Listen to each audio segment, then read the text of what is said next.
Hello and welcome to the Sleepy Scholar. I'm so glad you're here. Maybe you're curled under the blankets, stretched out on the couch, or just letting your mind slow down after another long orbit around your own daily sun.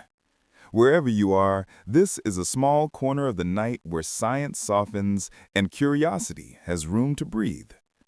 Tonight, we're diving into one of Earth's most dramatic and humbling stories: supervolcanoes. Imagine forces building beneath our feet for thousands of years, pressure gathering like a secret waiting to be told, until one day the Earth exhales in fire and ash. These eruptions don't just shape mountains, they rewrite the lives of entire civilizations. Skies grow dark, climates shift, and human history bends in ways both fragile and resilient. Don't worry, this isn't doom and gloom before bed. Think of it more like sitting by a campfire while the planet tells one of its oldest stories, full of endings and beginnings, destruction and renewal. If it stirs your imagination, at least you'll have one of Earth's strangest bedtime tales to dream about. A fair trade, I'd say. Before we begin, if you enjoy these calm little journeys into science, it would mean the world if you tapped the like button, subscribed, or left a comment sharing where you're watching from, and maybe how far you live from a volcano. Just curious. So, take a slow breath, let the noise of the day fade, and come with me into the fiery rhythm of Earth's hidden giants. If you've ever stood barefoot on solid ground and thought, well, this feels dependable, you're not wrong, but you're also not entirely right. The Earth does a great impression of being a solid, calm stage for all our human dramas, from grocery shopping meltdowns to TikTok dance trends.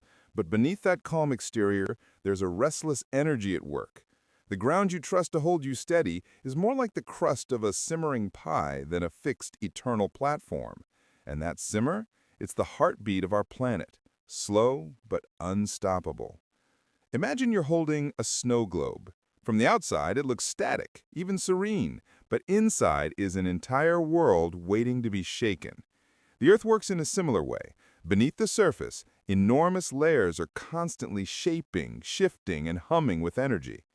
The story of those layers isn't just about rocks stacked neatly on top of one another. It's a tale of motion, pressure, and heat, all playing out on timescales so massive that our human sense of patience doesn't even register. If you've ever been annoyed waiting 3 minutes for instant noodles, imagine a process that takes millions of years just to build up enough pressure for a noticeable effect. Down below, the outer shell of Earth, the crust, is almost laughably thin when you think about it. If Earth were an avocado, the crust would be the skin, the mantle would be the green flesh, and the core would be the giant pit in the middle. Except, of course, you wouldn't want this avocado on your toast. The crust may look rugged with its mountains and ocean trenches, but compared to the planet size, it's only a fragile wrapper. Beneath it lies the mantle, and this isn't a solid slab of stone. It's rock that flows, slowly, like asphalt softening on a blazing summer afternoon. To us, that flow seems non-existent because it happens so slowly, but given enough time, it moves continents across oceans. And then there's the core, the hidden engine room. It's divided into 2 acts, an outer liquid core made mostly of molten iron and nickel, and a solid inner core, a dense metallic sphere squeezed into solidity by immense pressure. It's so hot down there that the temperature rivals the surface of the sun, yet the crushing weight keeps it frozen in place. You'd think heat like that would melt anything, but pressure is a stubborn thing. The outer core, swirling like molten soup, doesn't just sit there. Its churning motion creates Earth's magnetic field. That invisible shield protects us from cosmic rays and solar winds, basically the space equivalent of an umbrella in a storm. Without it, our atmosphere would have been stripped away long ago, leaving Earth looking more like Mars, dusty, dry, and not exactly paradise. What's fascinating is how all these layers work together. The inner heat seeps outward, and in doing so, it sets up slow, powerful currents in the mantle. Those currents are like conveyor belts, and resting on them are the tectonic plates, the puzzle pieces of Earth's crust. These plates drift, bump, and grind into each other like bumper cars at the slowest amusement park ever. This drifting is why we have continents where we do, mountains thrust high and deep oceans carved low. From your perspective, standing on the ground, the motion feels imperceptible. But zoom out to geologic time, and the Earth is endlessly in motion, rearranging the furniture of its surface. Now, here's the part that gives this story its pulse. The energy inside Earth isn't random. It's fueled by two main sources: the leftover heat from the planet's fiery birth and the ongoing heat released by radioactive decay of certain elements. Think of Earth like an oven that never got switched off, slowly releasing the energy stored inside. That heat escapes upward, but not in an even, tidy way. Sometimes it seeps gradually through ocean floors. Other times it bursts forth in volcanic eruptions that rewrite landscapes. In both cases, it's Earth's way of exhaling after holding its breath for thousands of years. And before you panic at the idea of molten rivers beneath you, it's worth remembering that this hidden engine is the very reason life exists. Without the circulation of heat and the movements it drives, we wouldn't have mountain ranges catching rainfall, volcanic soils rich enough to grow crops, or the balance of gases in the atmosphere that allow us to breathe. Even the magnetic field that guides migrating birds and occasionally makes your compass work on a camping trip, it's a gift from the roiling metal at Earth's center. So yes, there's power below, but it's not just destructive. It's also protective, sustaining, and deeply intertwined with every sip of water and bite of food you enjoy. If you've ever stared at a crack in the sidewalk and wondered why it formed, you've seen the tiniest echo of these forces. The sidewalk shifts because the Earth shifts. Sometimes it's from freezing water, sometimes from subtle movements in the soil, but deep below, those same principles scale up into mountain ranges like the Himalayas and rift valleys that stretch for hundreds of miles. The sidewalk is basically a pocket-sized postcard from the tectonic drama beneath. And speaking of drama, let's not forget earthquakes. They remind us, often harshly, that the surface is not as fixed as it appears. They happen when plates lock against each other and pressure builds until something finally gives. It's the geologic equivalent of someone holding their breath for too long and then letting it out in a gasp. Most earthquakes are small, a twitch rather than a scream, but they carry the unmistakable message: the Earth is always in motion. You might be wondering, if all this is happening under our feet, why can't we feel it every day? The truth is, we're too small, and our lifespans are too short. The planet plays its symphony in movements stretched over millions of years. To us, it feels like silence. To Earth, it's a steady rhythm. It's a little like trying to hear the low hum of a refrigerator in a noisy room. You only notice it when everything else stops. So as you settle deeper into thought, imagine that beneath your bed, beneath your street, beneath every city and ocean, there's a restless energy at work. You won't see it on your daily commute, you won't feel it while scrolling through your phone, but it's there, shaping the continents, renewing the surface, and fueling the magnetic shield that keeps this world alive. You are living on top of a vast, dynamic system that has been running since long before the first human looked up at the stars and wondered what lay beneath their feet. And here's the thought to drift on. If the Earth's hidden heart has been beating for billions of years, never missing a step, then what stories will unfold when it decides to release its power in ways we can't ignore? That question leads us straight into the making of giants, the slow, patient birth of supervolcanoes. Imagine you're at a dinner table and someone casually mentions that beneath some of the most peaceful-looking landscapes on Earth, there are time bombs cooking that make regular volcanoes look like sparklers at a birthday party. That's a supervolcano for you, an eruption so colossal it doesn't just change the view of a mountain, it can alter climates, disrupt ecosystems, and leave its mark on human history. And the most unnerving part? They don't announce themselves with a neon sign. They form in secret, over tens of thousands of years, while the surface above goes on hosting lakes, forests, and clueless picnickers. The recipe starts deep under the crust, where molten rock, magma, begins to accumulate. Think of it as a slow-motion pressure cooker. Regular volcanoes usually have a neat escape hatch, a vent or cone where magma can spill out in dramatic but contained bursts. Supervolcanoes, on the other hand, are the introverts of the volcanic world. They hold everything in, letting the pressure mount over vast expanses underground. The magma collects in giant reservoirs, not unlike underground balloons inflating inch by inch. You wouldn't notice the inflation if you were standing there, but from a geological perspective, it's like watching someone try to stuff an entire Thanksgiving dinner into a Ziploc bag. At some point, the bag isn't going to hold. What makes this different from your standard eruption is scale. A typical volcano might erupt with enough force to cover nearby villages in ash, inconvenience air traffic, and give us some incredible drone footage. A supervolcano, though, works in cubic kilometers. That's hard to picture, so try this. Imagine emptying Lake Tahoe, filling it with molten rock, and then blasting it into the sky. Now multiply that by several dozen. That's the sort of output we're dealing with. When supervolcanoes erupt, it isn't a single peak blowing its top, it's entire sections of Earth's crust collapsing inward as the emptied chamber below can no longer support the land above. What remains afterward is not a cone, but a vast caldera, a sunken scar stretching for miles, often disguised as a valley or a series of rolling hills. Take Yellowstone in the United States. If you wander across its geysers and hot springs, it feels like nature showing off with colorful pools and steaming fountains. But beneath those tourist magnets lies one of the largest magma systems on Earth. It's the surface equivalent of seeing steam rise from a pot.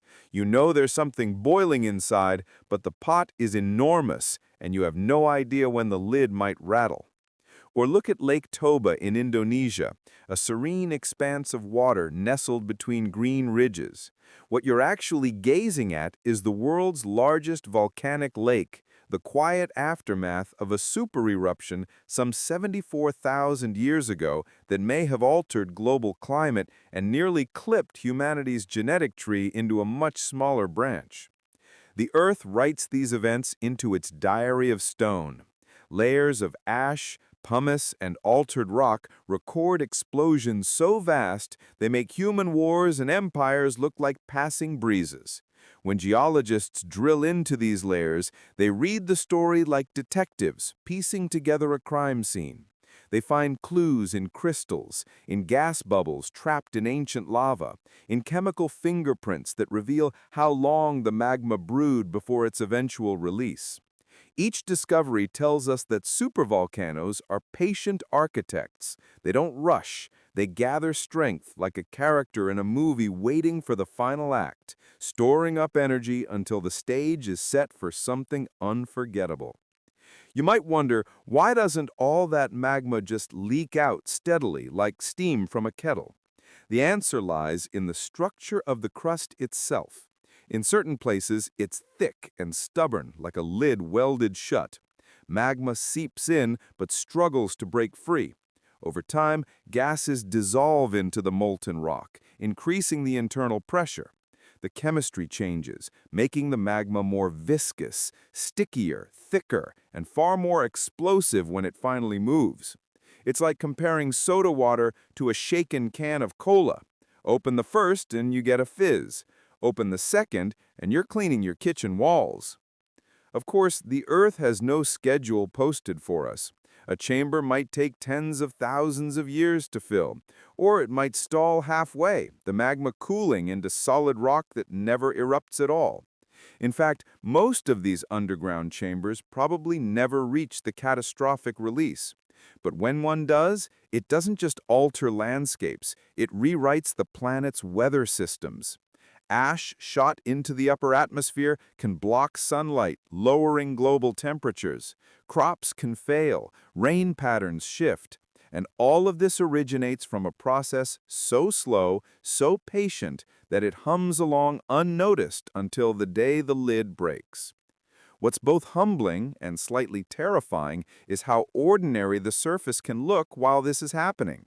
You could hike across Yellowstone, picnic by Toba, or swim in New Zealand's Lake Taupo, all without realizing you're standing in the remnants or potential beginnings of colossal eruptions.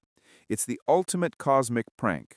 The most dangerous volcanoes don't even look like volcanoes. They masquerade as meadows, lakes, and forests. They invite you in with beauty while hiding a history of explosions that can darken skies across continents. And yet, as ominous as this sounds, there's also something awe-inspiring about the scale. These aren't random disasters. They are part of the planet's deep rhythm, a cycle of creation and destruction that has shaped ecosystems, carved landscapes, and even influenced human evolution.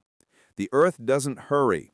It builds its power in secret, storing energy until the moment comes. Mountains may rise, collapse, and rise again. Valleys may hold lakes that are really scars. Every hill and ridge carries a whisper of fire beneath its calm surface. So the making of a supervolcano is less an explosion waiting to happen and more a story of patience, pressure, and preparation. The Earth doesn't just throw these events together.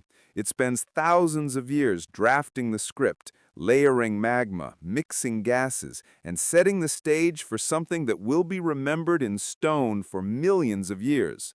If regular volcanoes are short stories, supervolcanoes are epics, long, sprawling sagas written in fire. And here's where the story leaves us for now. You've walked across the lid of Earth's slow cooker, peered into the hidden chambers, and glimpsed how the planet builds its most dramatic spectacles. But the Diary of Earth isn't just about formation. It also holds vivid memories of what happens when these titans finally let go.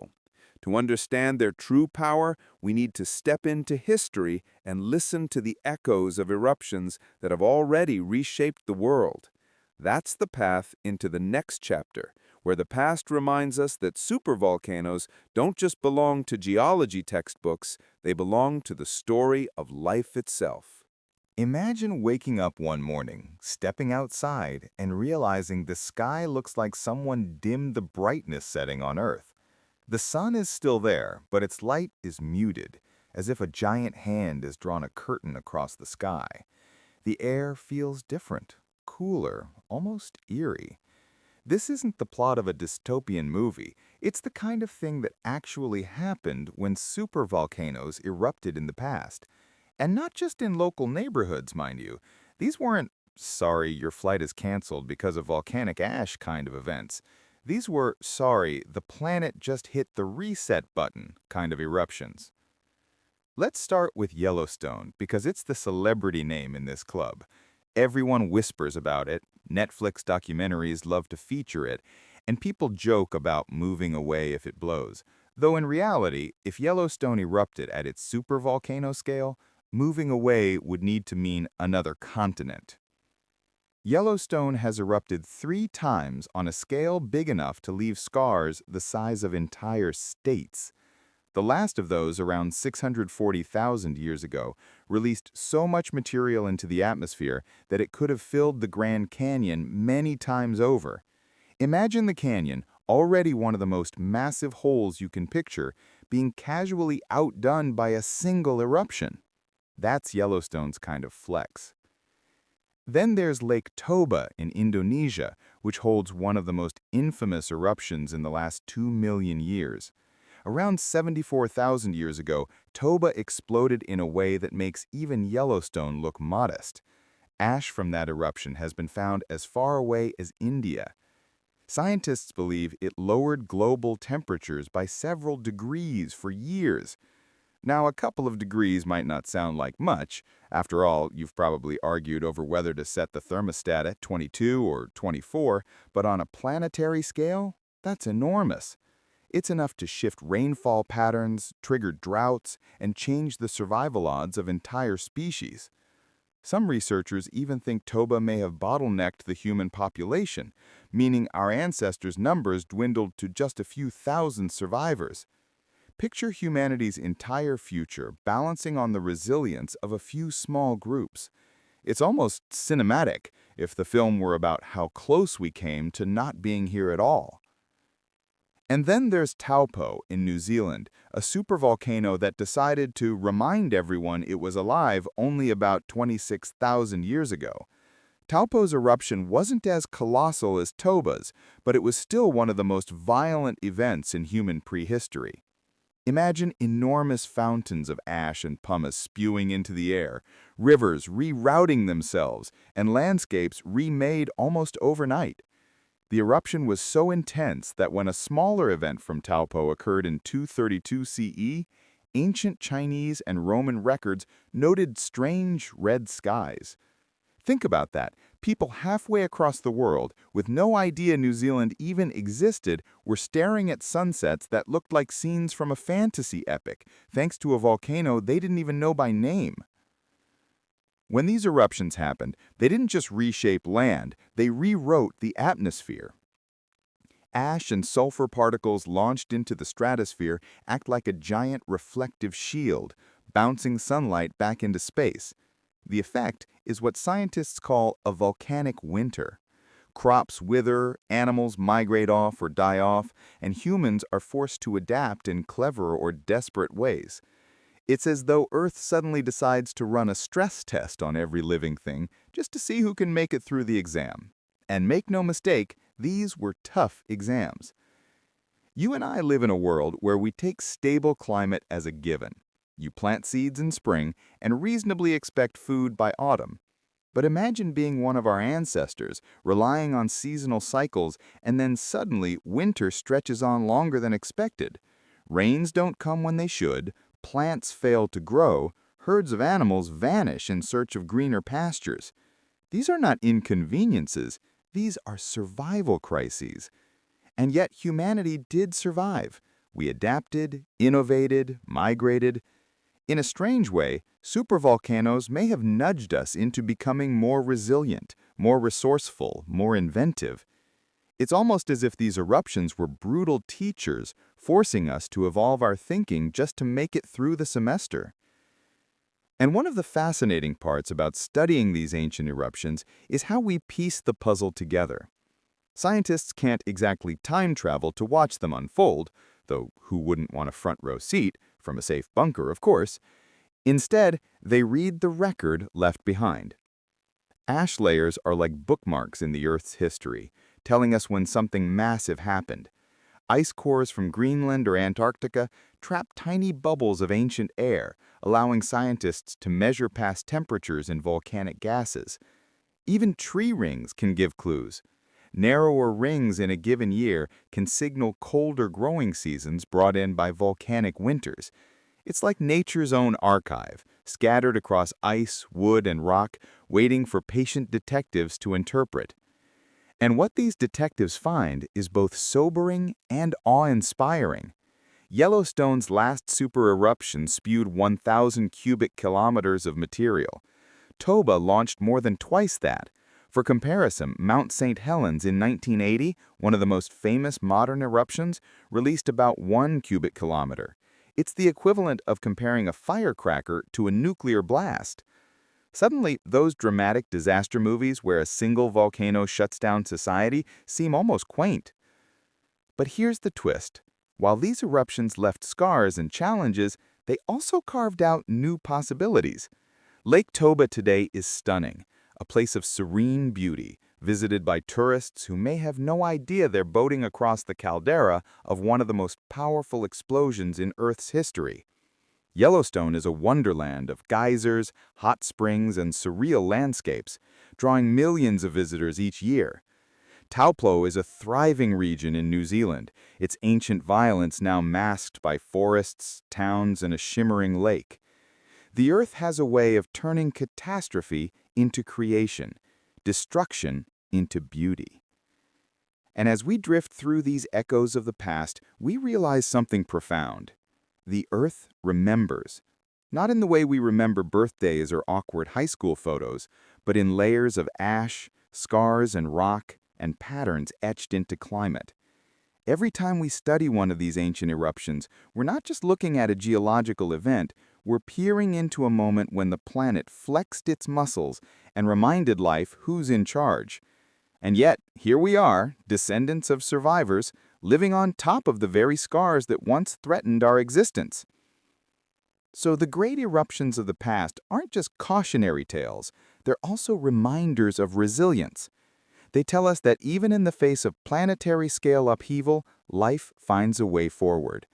The skies dimmed, the air cooled, but the drumbeat of existence continued. And maybe that's the real story. Earth may roar, but it also rebuilds. We are, in some small way, children of both fire and recovery. But of course, the past is only half the picture, because if supervolcanoes have erupted before, the question naturally follows, could they erupt again? And if so, what would that mean for us in our modern interconnected world? That's where our journey heads next, into the unsettling territory of possibility, where science meets speculation and the future waits with unanswered questions. Picture the tiniest speck of dust, something so small you'd probably sneeze it out of your nose without ever noticing. Now, give that speck a one-way ticket into the stratosphere, thousands of meters above Earth, and suddenly it's not just dust anymore. It's a climate influencer. This is volcanic ash, nature's version of glitter, except instead of making your carpet sparkle forever, it can dim the sun, cool the planet, and rewrite the course of history. Not bad for something smaller than a grain of sand. When a supervolcano erupts, the first thing that happens is chaos. Lava fountains, collapsing domes, fire roaring from the ground. It's Earth throwing a tantrum on a scale we can barely comprehend. But once the fire show is over, the real drama begins in the sky. Volcanic ash and sulfur gases shoot so high into the atmosphere that they reach the stratosphere, a place where weather doesn't do much mixing. Translation: once ash gets up there, it's not in a hurry to come back down. Imagine tossing flour into the air and watching it hover for hours, only the stratosphere stretches that into years. Here's where it gets interesting. The ash itself is heavy and eventually falls, blanketing the land below. But the gases, especially sulfur dioxide, combine with water vapor to form tiny droplets called aerosols. These aerosols act like a gigantic planetary sunscreen, scattering sunlight back into space. Less sunlight reaching Earth means cooler temperatures down here. It's as if the planet suddenly decided to pull the blinds halfway shut. And just like in your living room, the temperature starts to drop when the sunlight fades. Take Mount Pinatubo, for example. It erupted in the Philippines in 1991, sending about 20 million tons of sulfur dioxide into the atmosphere. The result? Global temperatures dropped by about half a degree Celsius for the next couple of years. Now, half a degree might sound like the kind of difference only your thermostat would notice, but on a planetary scale, that's massive. Entire growing seasons shifted. Rainfall patterns changed, and farmers around the world felt the pinch. And remember, Pinatubo was not a supervolcano.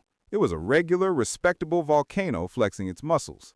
A true supervolcano would make Pinatubo look like a campfire. But back to our little particle. Imagine it rising high above the eruption column, getting caught in powerful currents and drifting across oceans. It's so light and so persistent that it may travel thousands of miles before gravity finally pulls it back to Earth. Along the way, it joins millions of other particles in forming a hazy veil across the sky. To people on the ground, sunsets become redder. The sky takes on strange hues, and the air feels different, like the world has slipped on a pair of tinted glasses. These aren't just pretty Instagram filters. They're warnings of a global climate shift underway. Here's a fun twist.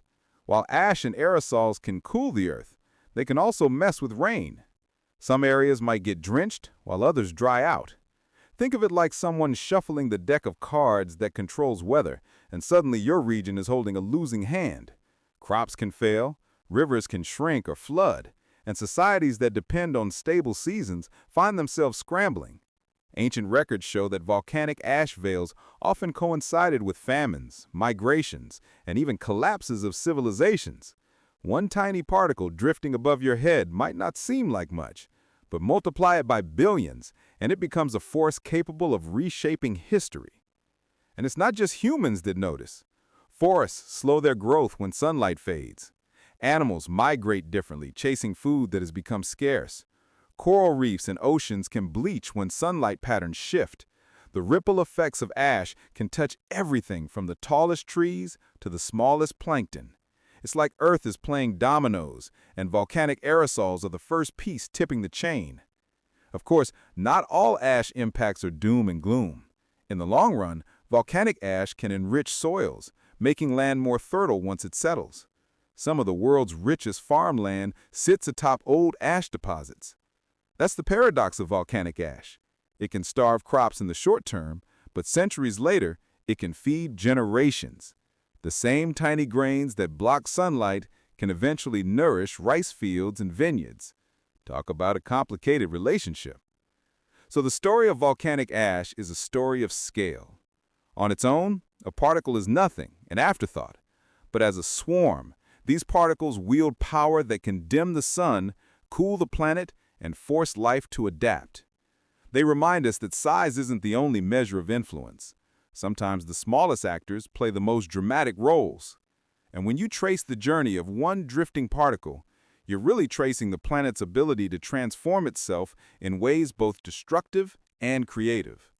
As you imagine those tiny grains floating, scattering, falling, you might wonder, what happens next? When ash reshapes skies and shifts climates, how do humans, animals, and plants find ways to survive the new rules? That is the next part of our story, the tale of adaptation, resilience, and the clever strategies life uses when fire meets air and the world is forced to adjust. Imagine if every time your apartment got messy, instead of cleaning it, you just hit the reset button and let the whole place collapse so a new one could be built. That's basically how Earth treats landscapes after massive eruptions. It's messy, it's destructive, but it's also strangely effective. Out of fire and ash, life doesn't just crawl back. It choreographs an entire dance, a pattern of endings and beginnings that has been repeated for millions of years. When a supervolcano blows, the first act is devastation. Forests vanish under blankets of ash. Rivers get choked and forced to carve new directions, and animals scatter in a frantic bid to find food and safe ground. To the casual observer, it might look like the end of the world. But here's the twist. Earth has always had a flair for drama, and in that drama, destruction is never the final act. The real story begins after the smoke clears, when ecosystems rebuild in ways that are often more vibrant than before. Think of Krakatoa in 1883. Its eruption flattened everything on the island and left behind a barren, smoking wasteland. If you'd taken a snapshot that year, you'd have bet against life ever returning. But within just a few years, plants were sprouting. Birds carried seeds, ocean currents delivered driftwood and insects, and before long, a green carpet was spreading across the ash. Today, Krakatoa's child island, Anak Krakatoa, is alive with forests, birds, and even monitor lizards. It's like Earth is saying, "Don't worry, I've got this," and then casually redecorating with lush greenery. This cycle of death and rebirth isn't unique to Krakatoa. All over the world, volcanoes have laid down fresh soil that later turned into some of the richest farmland on the planet.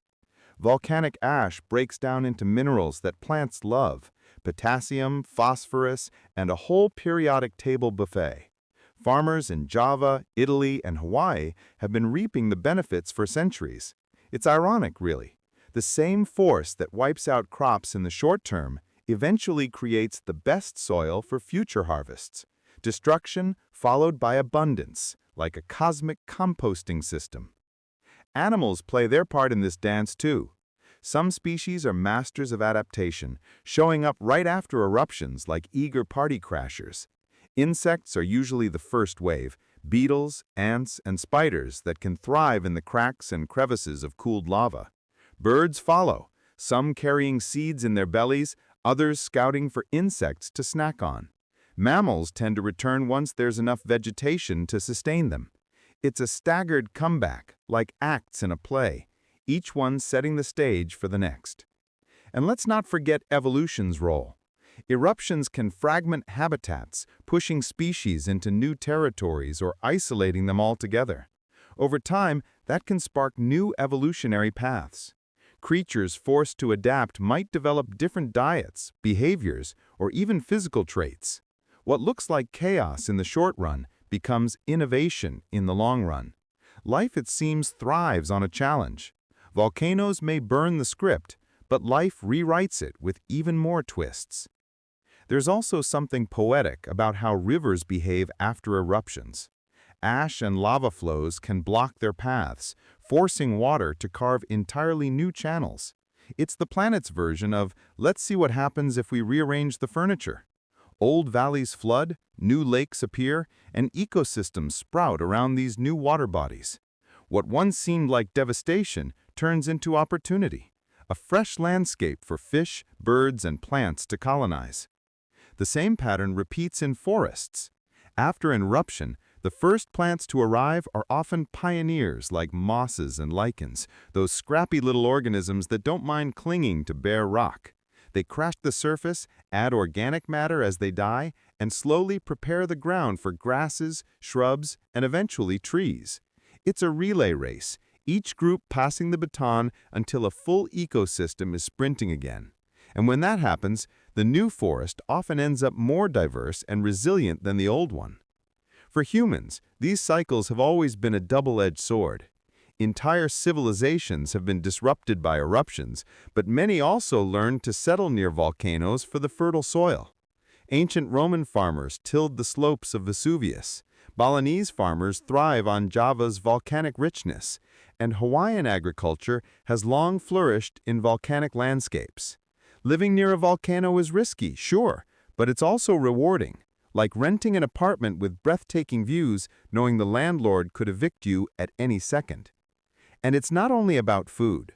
Volcanic landscapes create hot springs, new minerals, and unique habitats. Communities that survive eruptions often rebuild stronger, adapting their cultures, myths, and livelihoods around the cycle of fire and renewal. Some traditions even view eruptions not as disasters, but as the Earth's way of keeping balance, reminding humans of their place in the larger story. So when we step back, the picture is less about catastrophe and more about choreography. Life and eruptions move together in a complicated rhythm, sometimes harsh, sometimes graceful, always interconnected.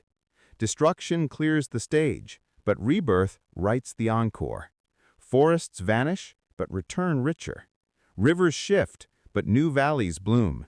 Species scatter, but also evolve. It's as though the planet is dancing with itself, a performance of resilience and reinvention that has been running since the dawn of time. And here's the thing, this isn't just history, it's happening right now. On volcanic islands, in ash-covered valleys, in the soils beneath vineyards and rice paddies, the same cycle of endings and beginnings continues.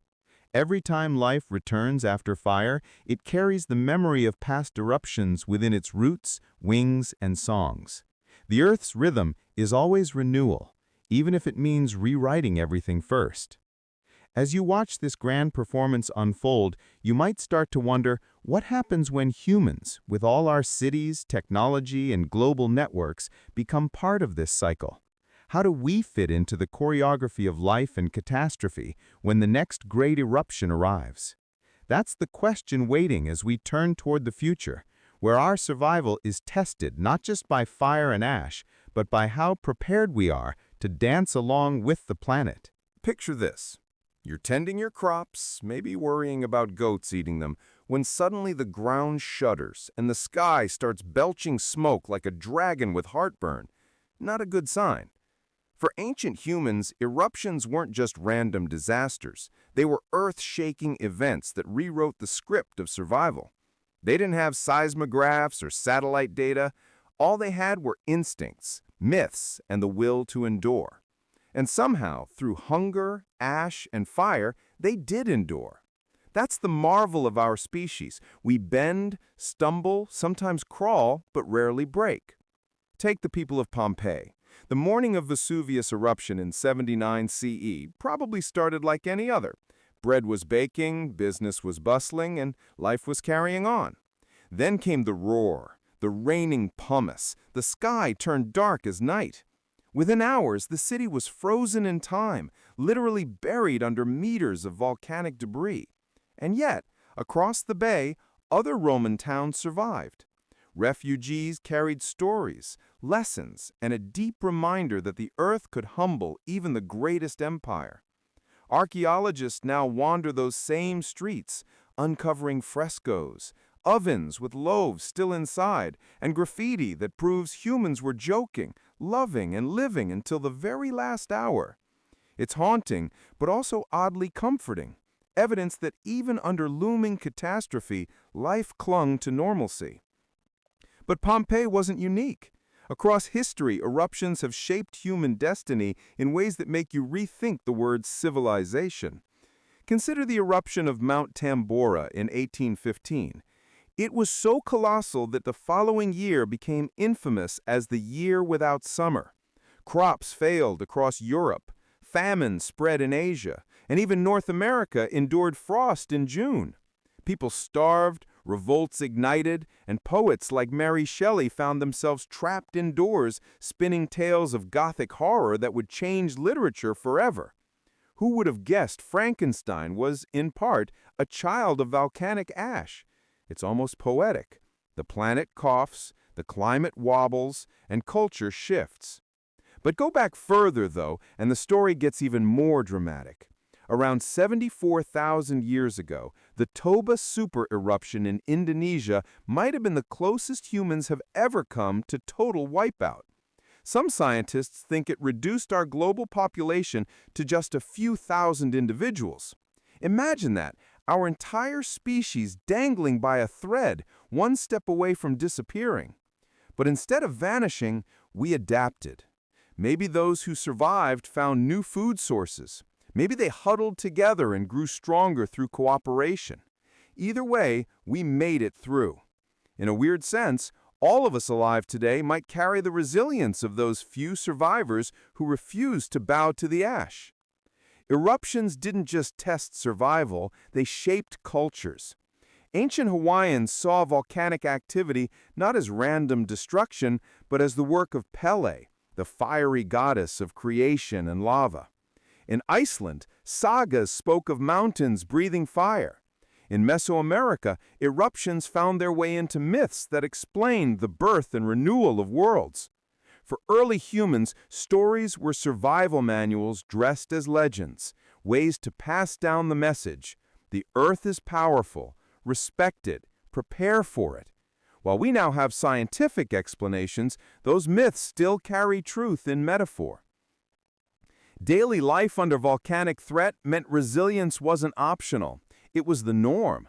Ash blanketing fields made food scarce. Smoke blackening skies made mornings feel like endless twilight. People had to migrate, abandon homes, or invent new ways of farming. Volcanic slopes, as dangerous as they were, eventually drew people back with their fertile soils. The pattern is strangely human. Leave when you must, return when you can, rebuild when you dare. It's not stubbornness, exactly. It's optimism weaponized. And even in despair, hope found a way. Imagine a family escaping an eruption, carrying nothing but a bundle of food and their children's laughter. Or neighbors gathering around dwindling fires, sharing stories of ancestors who survived worse. These moments remind us that resilience isn't always about grand heroics. Sometimes it's about making it through the night with faith that tomorrow will bring light instead of ash. The material evidence we uncover today, buried villages, petrified crops, abandoned pottery, tells a story that isn't just about loss, it's about continuity. The people of Akrotiri on Santorini fled before their city was swallowed, leaving their possessions but saving their lives. The ruins whisper that survival was more important than wealth. And survival, in turn, kept the thread of humanity unbroken, weaving us through one catastrophe after another. What makes this story gripping is how often catastrophe led to unexpected innovation. The climate chaos after Tambora forced communities to experiment with new crops and rethink trade routes. The push of scarcity sometimes gave birth to creativity. Volcanoes didn't just destroy, they nudged societies into change, forcing humans to prove they were more adaptable than the planet's worst tantrums. There's something deeply humbling in realizing how fragile ancient humans were compared to us, yet how strong they proved to be. No disaster alert system, no international aid, no long-term food storage. Just instinct, determination, and each other. We like to think of resilience as a modern skill, but it's a hand-me-down, sewn into our species long before we built cities or smartphones. So the next time you look at a volcanic mountain, think of the countless generations who stared at that same peak, not as a tourist attraction, but as a looming force that could change everything. They planted crops in its soil, told stories in its shadow, and lived with the awareness that tomorrow could be the day it roared. And still, they stayed. That's not denial. That's courage mixed with pragmatism. The human story under ash and fire isn't about doom, it's about endurance. We don't walk away from eruptions unchanged. We carry them in our myths, our languages, our very DNA. Each eruption left scars, yes, but also carved strength into us. And maybe that's the lesson. Catastrophe isn't the end. It's the forge where resilience is hammered out. And yet, as you trace these stories of survival, you can't help but wonder, what happens when the next truly colossal eruption arrives? One big enough to shake not just villages or empires, but an entire global civilization connected by fragile threads of trade, technology, and climate. Will we bend again or finally break? That's the mystery waiting as the story erupts into the modern age. Imagine if the Earth could text us before a volcano erupted. Something like, "Hey, just a heads up, I'm about to blow my top tomorrow at 3 p.m. Bring marshmallows." Sadly, the planet doesn't have that kind of communication plan. What it does have are signals, rumblings, puffs of gas, and subtle changes in the ground that act like cryptic status updates. And the scientists who study volcanoes? They're basically decoding Earth's moody emojis, trying to figure out whether a burp of steam means "don't worry" or "run for your life." The first signal comes in the form of tremors. Volcanoes don't just erupt out of nowhere. They shift, they grumble, they send vibrations through the ground. Seismographs, those machines with the little pens that draw squiggly lines, pick up on these shakes. A few tremors might be nothing, like the planet cracking its knuckles. But when the shakes start stacking up in patterns, scientists perk up. It's like hearing muffled bass from your neighbor's party. It could be just music, or it could mean your walls are about to vibrate off their hinges. Then there are gases. Volcanoes are like soda bottles shaken for millennia, packed with carbon dioxide, sulfur dioxide, and water vapor. As magma rises, gases escape through vents and cracks. Scientists measure these gases with tools that sound high-tech, but really boil down to sniffing the Earth. A sudden spike in sulfur dioxide? That's a warning sign.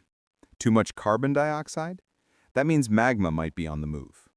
It's the geologic equivalent of someone breathing heavily before they lose their temper. Even the ground itself gives clues. With GPS satellites and laser beams, researchers can tell if a mountain is swelling.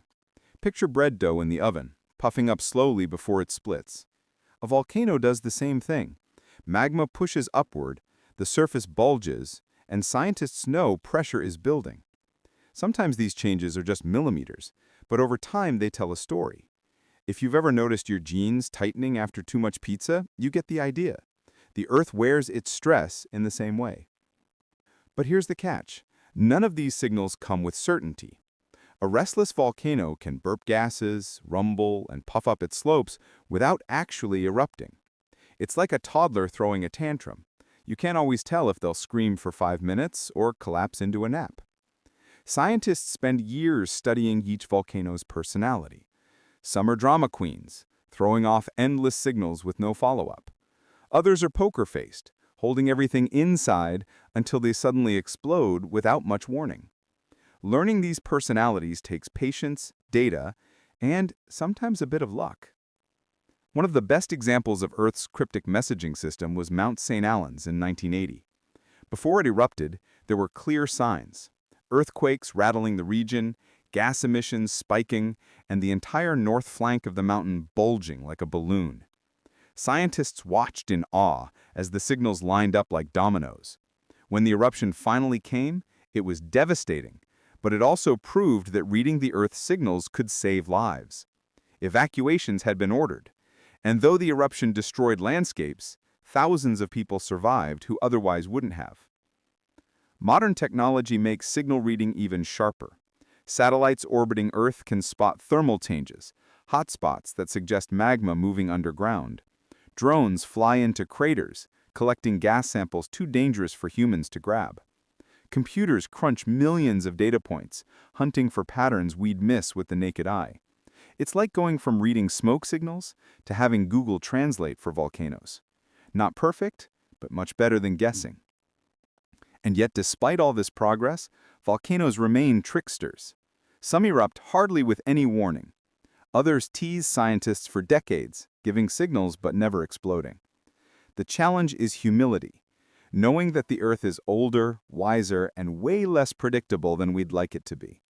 What scientists have learned, though, is that careful listening pays off. Monitoring systems around the world now give us hours, days, sometimes even weeks of warning before eruptions. That time can mean the difference between disaster and survival. What makes this whole effort strangely beautiful is the relationship between humans and the planet. Scientists spend their lives camped on dangerous slopes, setting up instruments in the shadow of peaks that could erupt at any moment. They treat the Earth not as an enemy, but as a conversation partner, one that speaks slowly, in rumbles and gases instead of words. Every reading, every squiggle on a seismograph, every puff of steam adds a line to the story. And the more we learn the language, the better we understand that this fiery, unpredictable planet is not against us. It's simply being itself. It's humbling to realize that our survival depends on interpreting signals measured in millimeters, molecules, and vibrations. Something as small as a tilt in the land or a puff of sulfur can hold the weight of entire communities' futures. And yet humans are getting better at it, learning to hear the whispers beneath the chaos. Not a perfect translation, but close enough to catch the warnings. So the next time you see a picture of a smoking volcano, think of the army of scientists behind the scenes, treating those signals like the Earth's cryptic diary entries. They're decoding the hints, looking for patterns, and trying to keep us a step ahead of catastrophe. Because while the Earth may not text us directly, it does leave breadcrumbs, and if we're clever enough to follow them, we might just stay out of harm's way. Of course, that leads us to the big question. If we're listening so carefully, what do the signals tell us about the future? What happens when the next colossal eruption threatens not just a region, but the entire planet? That's where the story takes a global turn, and it's one we'll walk into together. Here's the thing about supervolcanoes. They don't send out a calendar invite for their next eruption. No, ping, you're due for a cataclysm on Tuesday at 4 p.m. Don't forget to RSVP. And that's exactly what makes the question so tantalizing and a little unnerving. How close are we to the next one? It's a question that scientists have been poking at for decades, trying to read the Earth's poker face. Spoiler, the Earth is really good at bluffing. Supervolcanoes don't operate like your average fire-breathing mountain. Regular volcanoes pop off every now and then, giving us fiery shows that, while destructive, are relatively local. Supervolcanoes, on the other hand, play the long game. They erupt on timescales so vast, you'd need not just your lifetime, but the entire history of human civilization and then some to measure the gaps. We're talking hundreds of thousands of years between big events, which means, technically, we shouldn't expect one in our lifetimes. But here's the kicker. When you look back in geologic time, the Earth doesn't ask our permission to keep things on schedule. It does what it wants, when it wants. Take Yellowstone, the headline act of the supervolcano world. Its last 3 colossal eruptions were roughly 2.1 million years ago, 1.3 million years ago, and 640,000 years ago. See the pattern? Neither do scientists. It looks like a timetable until you remember that Earth isn't in the business of clockwork. The gaps are uneven, like someone hitting shuffle on the playlist of doom. If you tried to predict the next eruption by averaging those numbers, you'd get something like any time in the next 100,000 years. Comforting? Sort of. Frustrating? Definitely. Now, you might be tempted to think, wait, so are we overdue? And that's where things get messy. People love to throw around the word overdue, as if the Earth is behind on paying rent. But geologic processes don't work like bus schedules. You can't say Yellowstone owes us an eruption just because it's been a while. The magma chambers beneath these giants are vast and complicated, and they don't care about our human obsession with punctuality. What matters is pressure, heat, chemistry, and movement, ingredients that don't always line up in predictable ways. Scientists, being the clever detectives they are, try to read the signs anyway. They monitor tremors, gas emissions, and land swelling, those breadcrumbs we talked about earlier. But here's the kicker. Yellowstone and other supervolcanoes like it are surprisingly chill most of the time. Sure, it huffs and puffs with small earthquakes, sometimes thousands a year, but most are so weak you'd miss them while pouring coffee. The ground rises and falls like the chest of a sleeping giant, swelling a few centimeters one decade and sinking the next. It looks dramatic on paper, but it's part of the natural breathing of a dynamic system. Nothing screams eruption tomorrow. And then there's the magma itself. For a supervolcano to blow, you don't just need magma, you need a lot of it, and it needs to be in the right form. Yellowstone, for example, has magma chambers that are partially molten, like a half-melted ice cream tub. The ratio of solid to liquid rock matters. Right now, the melt percentage seems far too low for an eruption on the scale of its ancient blasts. Think of it like a recipe. If your cake batter is still mostly flour, you're not pulling a soufflé out of the oven anytime soon. But this doesn't mean nothing is happening. Far from it. Supervolcano systems are constantly simmering, and sometimes they release their energy in smaller, less apocalyptic ways. Hydrothermal explosions, steam-driven blasts, can punch craters into the ground. Lava flows can ooze across the landscape. These are dramatic in their own right, but they're not civilization-ending. It's like the Earth letting off steam, literally, before things get out of hand. So, how close is the next eruption? The scientific consensus is not very, at least not on the scale of wipe out half the planet's agriculture. Most models suggest that the odds of a supervolcano eruption in the next few thousand years are vanishingly small, smaller than your chances of being hit by a meteor and much smaller than your chances of spilling coffee on your shirt tomorrow. That doesn't mean impossible, but it does mean highly unlikely. And in science, unlikely is a comforting word. Of course, the human mind loves to wrestle with unlikely but possible. We buy lottery tickets knowing the odds, and we check our phones at 2 a.m. thinking that maybe, just maybe, someone texted us. In the same way, supervolcanoes sit in the background of our imagination. They're the ultimate wild card, reminders that our planet is powerful enough to reset the rules whenever it wants. It's a humbling thought, but also kind of freeing. You realize that not everything is under your control, and maybe that's okay. Besides, there's a twist. While the next super eruption might be far off, smaller volcanic events are much more likely and can still have global effects. Eruptions like Mount Tambora in 1815 or Krakatoa in 1883 didn't qualify as super, but they still cooled the planet, altered harvests, and shaped history. The real question isn't just when is the next supervolcano due, but are we ready for the next major eruption, super or not? Because those, unlike their mega cousins, are almost guaranteed to happen within our lifetime. So the Earth hums its low note, steady and patient. We live in the pause between cataclysms, an intermission in the planet's fiery theater.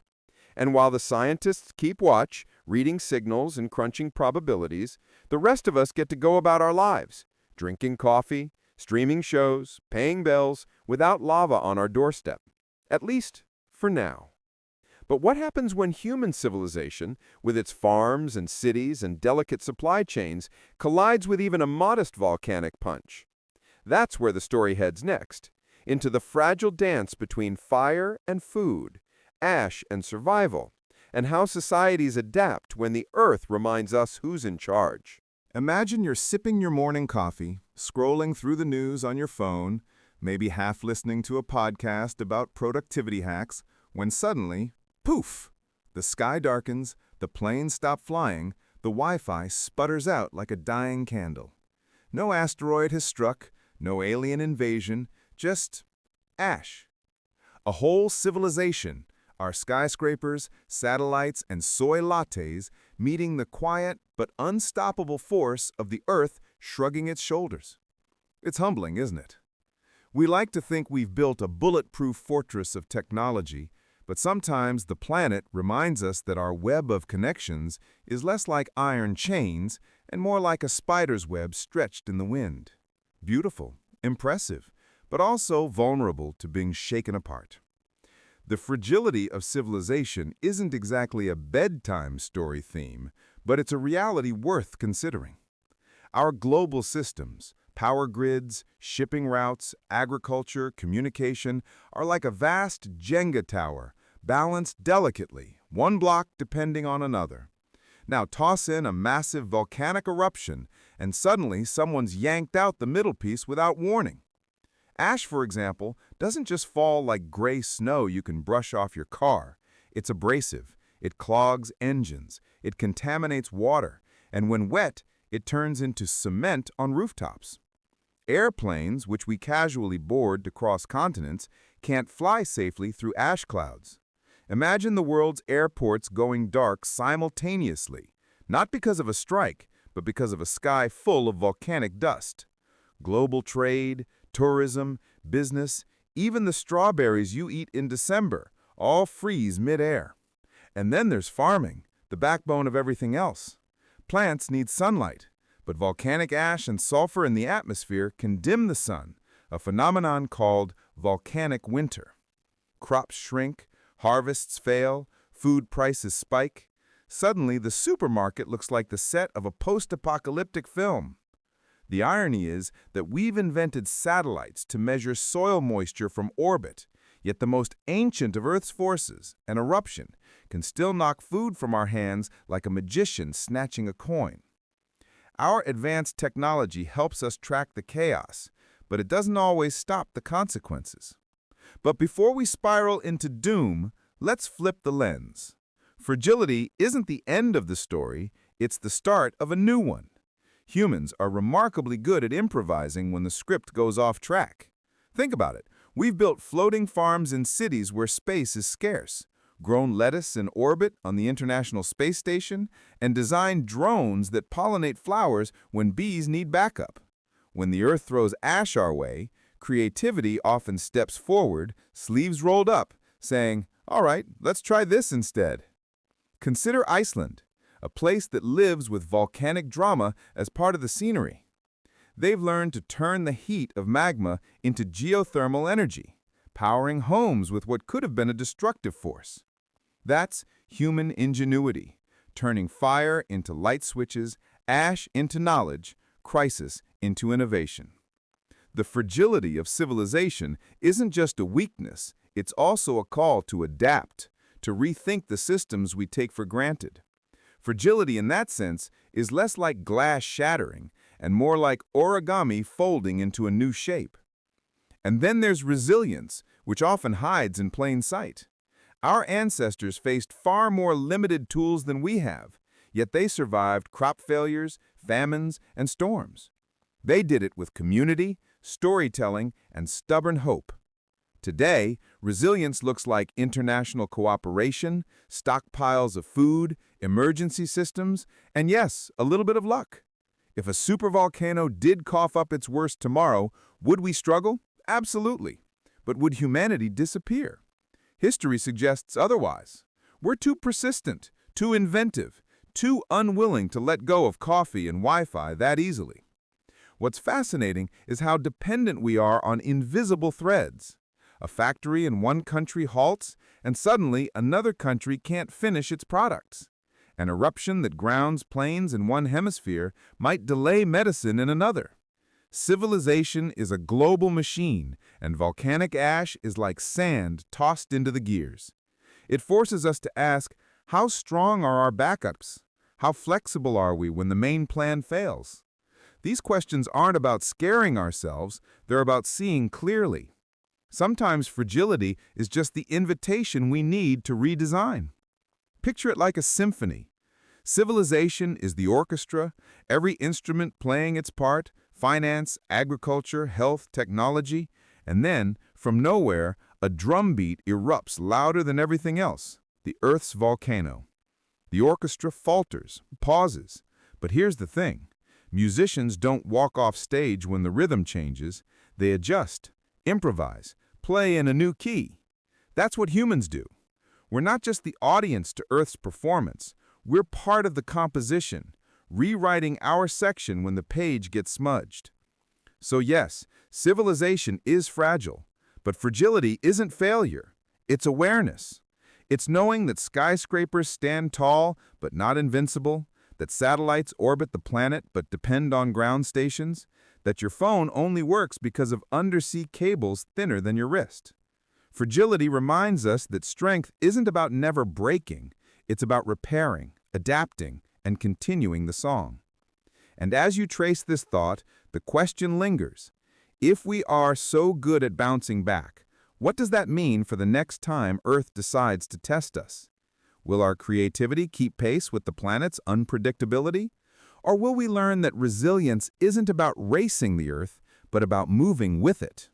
That's where our journey heads next, because fragility and strength aren't opposites, they're dance partners, spinning us toward the next chapter in the story. Have you ever noticed how the Earth has this habit of being both terrifying and mesmerizing at the same time?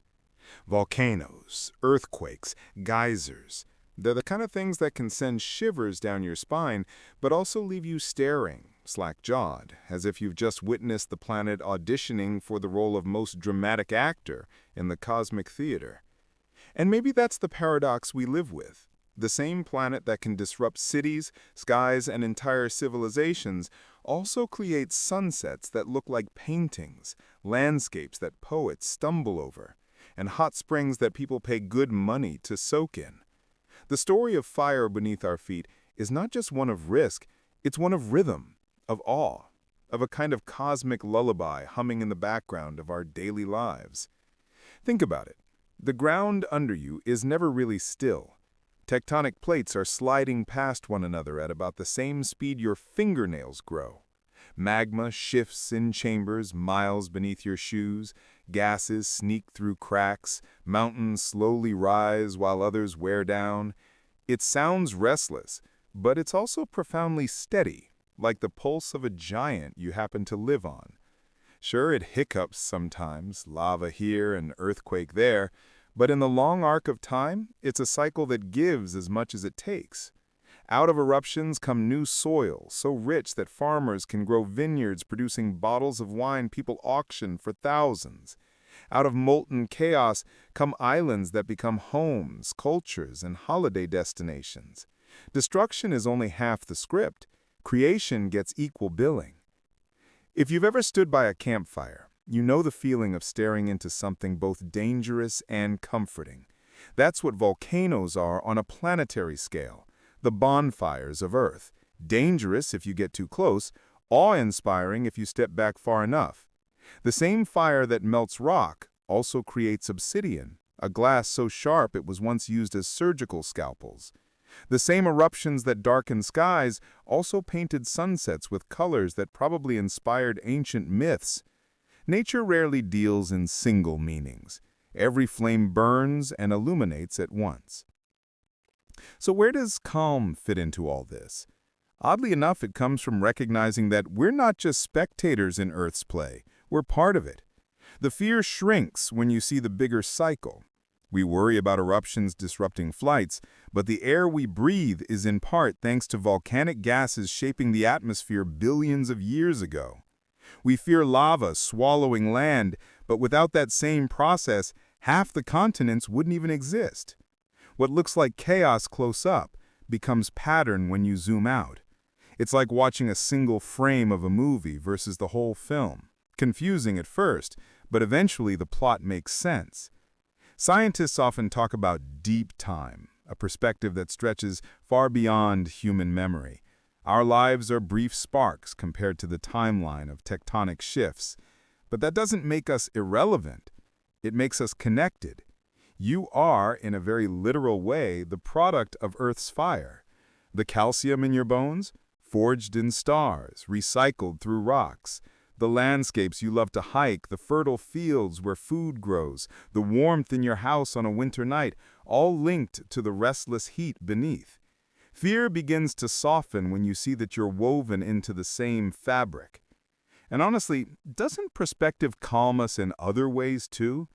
Imagine being stuck in traffic. It feels unbearable in the moment. But zoom out, and you realize that on a map, your car is just a dot, part of a larger dance of movement that has happened for decades and will keep happening after your drive is done. Volcanic cycles work the same way. Up close, panic. From above, pattern. That's not to say you'd feel serene watching lava barreled toward your house, but it does mean that understanding the bigger rhythm takes away some of the sharpness of fear. Even our myths reflect this duality. In Hawaiian tradition, the goddess Pele embodies both the destruction and creation of volcanoes, lava consuming forests, but also giving birth to new land. In Roman stories, Vulcan forged weapons under mountains, his forge both a threat and a source of strength. Ancient people didn't just fear the Earth's fire, they found stories in it, ways to make sense of the balance. In a way, those myths were early forms of finding calm, transforming raw danger into narratives of meaning. Modern science does something similar, just with more seismographers and fewer gods. When volcanologists measure gases, monitor ground swelling, or map lava flows, they're not just preventing disaster, they're also showing us that the Earth isn't a random threat. It's a system we can listen to, learn from, and even anticipate. That transforms fear into awareness. Instead of waiting for chaos like a horror movie jump scare, we can lean into the rhythm, knowing that signals are there if we're willing to pay attention. And maybe the calm isn't just intellectual, it's emotional too. Standing by an active volcano, from a safe distance, of course, has a strange effect. You feel small, yes, but not insignificant. It's the same sensation astronauts describe looking at Earth from space, a recognition that you're part of something enormous, ancient, and alive. In that moment, fear and wonder blur together until they become awe. Awe is that curious emotion that lets us hold two truths at once. The planet can be dangerous, and the planet is breathtaking. As you let this sink in, there's a kind of stillness that sneaks in around the edges. The Earth moves in cycles older than our species, and here we are, riding those cycles, telling stories about them, learning from them. You don't need to conquer the fear completely. You just need to hold it long enough to notice the wonder that walks beside it. Think of it as sitting around that campfire again. The flames roar, the sparks leap, and yet somehow you relax, knowing that in the glow of the fire, warmth and danger coexist. And that's exactly what makes it mesmerizing. So the story circles back to where it began, the Earth's deep breath under your feet. You are part of a planet that creates, destroys, and recreates in loops far bigger than memory. Civilization may feel fragile, but wonder is not. Fear may surface, but awe runs deeper. Finding calm in the planet's fire doesn't mean ignoring the risks. It means recognizing that beneath danger lies beauty, and within fear lies the possibility of wonder. And as you drift toward rest, that thought lingers like the last glowing ember of a fire, steady enough to guide you into the next dream.